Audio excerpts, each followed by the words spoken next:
Estás escuchando el audiolibro de Lutero y la Reforma, cómo un monje descubrió el Evangelio, por el autor R.C. Sproul, publicado por Ministerios Ligonier y leído por Ulises Cuadra. Capítulo 4. La construcción de la Basílica de San Pedro. Años después, Martín Lutero dijo que, cuando entendió la justicia de Dios, comenzó a verla casi en todas las páginas de la Biblia. Eso alteró toda su comprensión de la teología y la vida cristiana. Mientras tanto, en Roma estaban sucediendo cosas muy importantes. Durante este tiempo, hubo 2 papas en el poder que incluso los historiadores católicos romanos han incluido en la lista de los más corruptos de la historia de la Iglesia. Julio II, conocido como el Papa Guerrero, era el jefe de sus soldados. Derramó mucha sangre para anexar tierras al control papal. Julio II tenía un sueño ambicioso.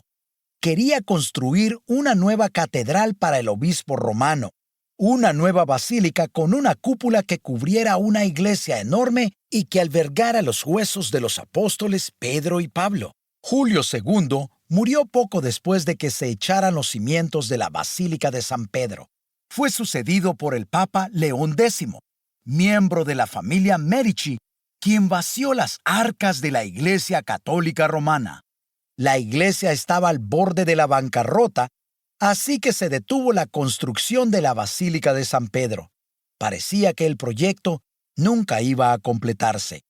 Mientras León X luchaba con la estrechez financiera de Roma, en Alemania había un príncipe joven y ambicioso de la línea Hohenzollern, tratando de ascender en el poder, aunque, según el derecho canónico, el príncipe Alberto de Brandeburgo era demasiado joven para ser obispo. Ya había conseguido 2 obispados, uno en Halberstadt y otro en Magdeburgo. Había adquirido esos 2 puestos gracias a la práctica de la simonía. La simonía era el proceso mediante el cual la gente compraba cargos eclesiásticos. Pagaban al papa o a las estructuras eclesiásticas la suma necesaria para ser recompensados con el nombramiento de obispo. El término simonía viene del libro de los Hechos, que registra cómo Simón el mago trató de comprarle a Pedro el Espíritu Santo al verlo hacer sus milagros.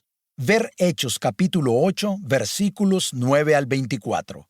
Pedro le contestó, «Que tu plata perezca contigo», que es una traducción cortés del lenguaje original.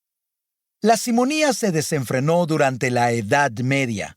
Esa era la clase de corrupción que Lutero presenció durante su visita crítica a Roma en 1510. Para empezar, no estaba permitido ser obispo de más de un lugar. Además, el derecho canónico tenía un requisito etario para todos los obispos. Alberto no tenía la edad suficiente y aún así no tenía un solo obispado, sino 2. Alberto quería ser el clérigo más poderoso de toda Alemania. Cuando quedó vacante un arzobispado en la gran ciudad de Maguncia, la codicia de Alberto se inflamó. Sabía que si lograba conseguir el arzobispado de Maguncia, además de los 2 cargos que ya tenía, podría satisfacer su ambición. Por lo tanto, negoció con Roma.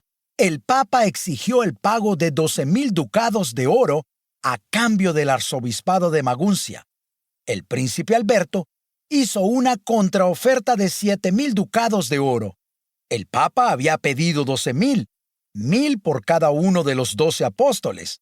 Alberto hizo una contraoferta de 7,000, 1,000 por cada uno de los 7 pecados capitales. Finalmente, acordaron el pago de 10,000 ducados de oro, 1,000 por cada uno de los 10 mandamientos.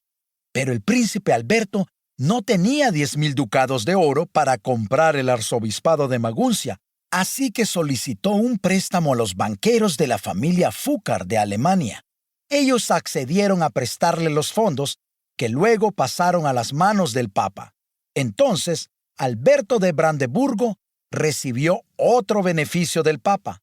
obtuvo el permiso de dirigir la distribución de indulgencias en todas las provincias de Alemania donde estuviera políticamente permitido. De los fondos que Alberto recaudaría mediante la distribución de indulgencias papales, la mitad iría a Roma para la construcción de la Basílica de San Pedro y la otra mitad estaría destinada a pagar la deuda de Alberto con los banqueros alemanes. Así comenzó el proceso de venta generalizada de indulgencias en Alemania. Para entender cómo funcionaba esto, tenemos que aclarar algunas cosas. La Iglesia Católica Romana cree que, como sucesor del apóstol Pedro y vicario de Cristo en la tierra, el Papa tiene las llaves del reino. Tiene lo que se denomina el poder de las llaves.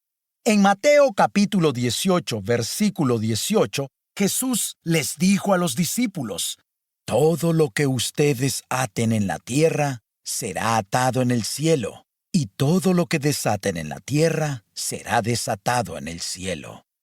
La Iglesia Católica Romana cree que Jesús no solo les entregó las llaves del reino a los discípulos en general, sino a Pedro en particular, y que la autoridad de Pedro y la propiedad de las llaves del reino después pasaron a todos los sucesores de ese apóstol hasta llegar a León X. ¿Por qué eran importantes las llaves del reino?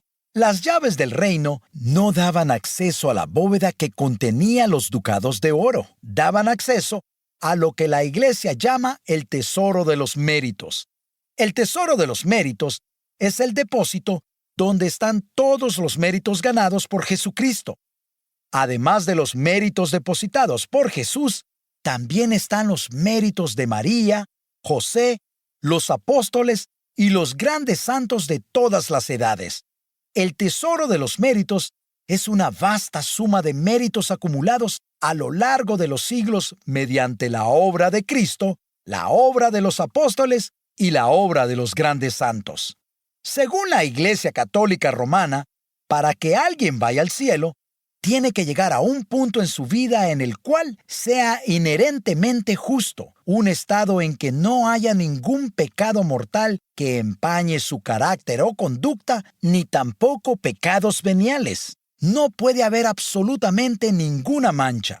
Si alguien muere con una mancha adherida a su alma, antes de llegar al cielo, debe pasar un tiempo en el purgatorio, que es el lugar de limpieza que purga las manchas del alma, como el crisol purga la escoria del oro puro. El tiempo que alguien pasa en el purgatorio puede variar desde unos pocos días hasta millones de años, dependiendo de la cantidad de manchas que lleve consigo al llegar. Por eso, las personas que carecen de méritos para entrar al cielo deben encontrar una manera de reducir el tiempo que pasarán en ese lugar de purga. Solo un puñado de personas en la historia han obtenido suficientes méritos para ir al cielo de forma directa al morir. La Iglesia Católica Romana distingue 3 tipos de mérito. El primero es el mérito de condigno. Este mérito es tan virtuoso que impone a Dios una obligación de justicia para que lo recompense. Si alguien posee esa clase de mérito, Dios sería injusto si no le diera una recompensa adecuada por este. La Iglesia cree que el mérito de Jesús era mérito de condigno, pero Jesús no es el único que ha alcanzado mérito de condigno. Otros santos de la historia también lo han hecho. El segundo tipo de mérito se llama mérito de congruo. Este mérito no es tan elevado ni tan meritorio como el mérito de condigno, pero es suficiente para que sea adecuado o congruente que Dios lo recompense. El mérito de congruo es parte de la doctrina del sacramento de penitencia de la Iglesia Católica Romana, así como también de su doctrina de la justificación.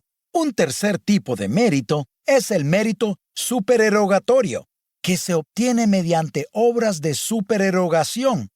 Las obras de supererogación son obras meritorias que van más allá del deber. Son méritos que se consiguen al hacer más de lo que Dios les exige a los cristianos obedientes. Por ejemplo, los mártires lograron obtener méritos supererogatorios con su martirio. Además, Los grandes santos como Jerónimo, Francisco de Asís, Agustín y Tomás de Aquino fueron tan virtuosos en su vida que no solo adquirieron suficientes méritos de condigno para entrar al cielo de forma directa sin tener que pasar por el purgatorio, sino que además obtuvieron más mérito del que necesitaban para ir al cielo. Ganaron méritos en exceso gracias a las obras de supererogación. Los méritos excesivos ganados por los santos están depositados en el tesoro de los méritos. Entonces, podemos ver el panorama. Este tesoro contiene el mérito de Cristo, el mérito de la Sagrada Familia, el mérito de los apóstoles y el mérito de los santos. Ese mérito excedente puede ser distribuido a juicio del Papa, quien tiene el poder de las llaves. Las indulgencias son concesiones papales por las que se extrae una cierta cantidad de mérito del tesoro de los méritos para aplicarla a quienes tienen déficit de méritos con el fin de que su tiempo en el purgatorio sea corte. Obtener indulgencias era muy importante en ese entonces y sigue siéndolo en el sistema de salvación de la Iglesia romana. Para adquirir una indulgencia y obtener la aplicación de los méritos del tesoro de los méritos, era necesario que ocurrieran ciertas cosas asociadas al sacramento de la penitencia. En el sacramento de la penitencia, el pecador contrito se dirige al confesionario, confiesa su pecado ante el sacerdote, recibe la absolución sacerdotal y luego realiza obras de mérito de congruo como rezar Avemarías y Padre Nuestros o hacer restitución. La limosna también formaba parte del sacramento de la penitencia. Si alguien daba limosnas movido por un sentido genuino de arrepentimiento, esas limosnas podían adquirir la transferencia de indulgencias a su cuenta.